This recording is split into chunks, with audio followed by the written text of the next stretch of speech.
God, remember us with rain, sing these ethnic Maasai in a traditional prayer song.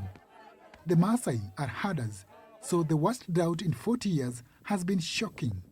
We have lost nearly all our livestock due to prolonged drought. As the Maasai, we depend on livestock for livelihood. That is why we have come together to dig these things to restore our degraded land and bring back the grass for livestock. The Maasai's Kuku Community Group Ranch is between Kenya's Tsavo and Amboseli National Parks on the southern border with Tanzania, a sacred place reserved for grazing during droughts.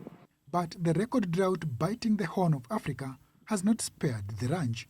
The community here is totally in a mess, especially this drought that we are in right now. 80% of livestock is normal. So you can imagine the problem is even becoming bigger and bigger with time.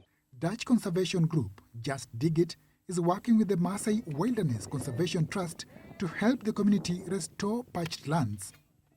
They are digging water bunds, semicircular shaped pits that capture rainwater and then reseeding the areas with grass.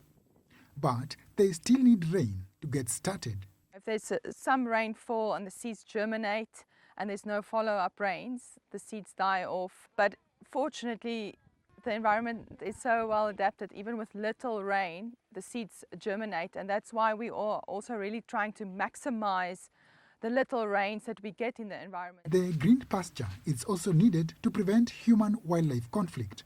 What causes elephants to invade farms is lack of water and pasture in the park. So if these grasses grow here, the animals will have their food and water in the park, and we will have peace. Just Dig It says in the past 2 years, they've built more than 273,000 bunds, helping restore nearly 5,000 acres of parched land. Growing and selling hay from grass seed banks has helped employ women, and the trust says grass restoration is boosting tourism.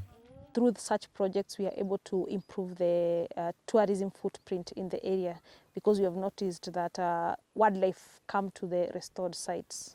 As the clouds gather, the Maasai sing for the skies to open and the rains to start coming.